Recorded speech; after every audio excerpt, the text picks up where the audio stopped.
This video was made possible by Mizizi International, the official African diaspora clothing brand. Visit mizizishop.com for more information. There is no denying that Burkina Faso's junta leader, Captain Ibrahim Traoré, has ushered in a series of positive changes since assuming power, with the primary focus on liberating the country from neo-colonial influences and shaping a brighter future for its citizens.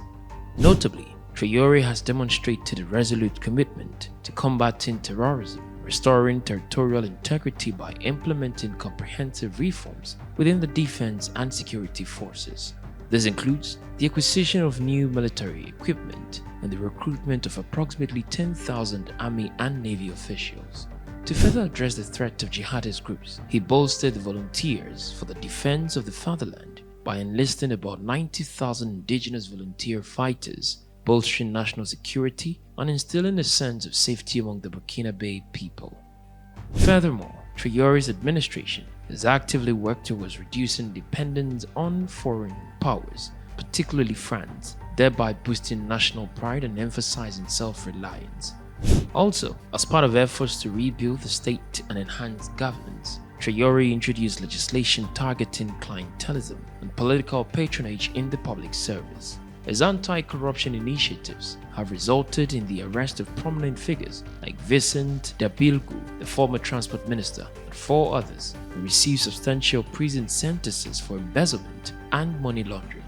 These transformative measures underscore Traoré's dedication to steering Burkina Faso towards a more secure, self-sufficient, and accountable future. And in an interesting development, Traoré has once again taken a pivotal decision by suspending export permits for small-scale gold production of gold and other precious metals. Join us in today's video as we examine the reasons behind this decision, the impact it would have on Burkina Faso, and many more.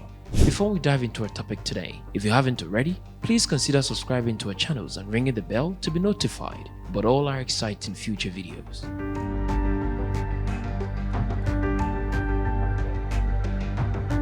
Burkina Faso's military junta has, with immediate effect, banned the issuing of export permits for artisanal and semi-finished gold, as well as other precious stones mined in the country. This decision was made public in a statement from the country's Ministry of Energy, Mines and Quarries, released on Tuesday, 20th February 2024. The ministry added that the move was made to properly regulate the sale of precious substances. This suspension follows the need for sanitation in the sector and reflects the government's desire to better organize the marketing of gold and other precious substances, the statement clarified. The government has also stated that during the suspension period, miners with gold to export should contact the National Society of Precious Substances for compensation. However, there was no clarification on how long the suspension period would be. Gold is Burkina Faso's main export, accounting for 37% of the annual total in 2020, so mining is by default a major source of national employment. According to data from the non-profit International Crisis Group, up to 30 million stones of gold is mined artisanally in Burkina Faso, with more than 1 million people in the country relying on small-scale gold mining to earn their living. However, in recent years, the nation's flourishing gold sector has been hindered by a pervasive Islamist insurgency and political instability, leading to the closure of several mines and a reduction in production across the industry. This turbulence in the extractive sector has significantly impacted the nation's economic backbone. The Burkina Faso junta's decision to suspend export permits for artisanal and semi-mechanized gold and other precious stones signifies a proactive effort to sanitize the sector and enhance the organization of gold and precious substance marketing.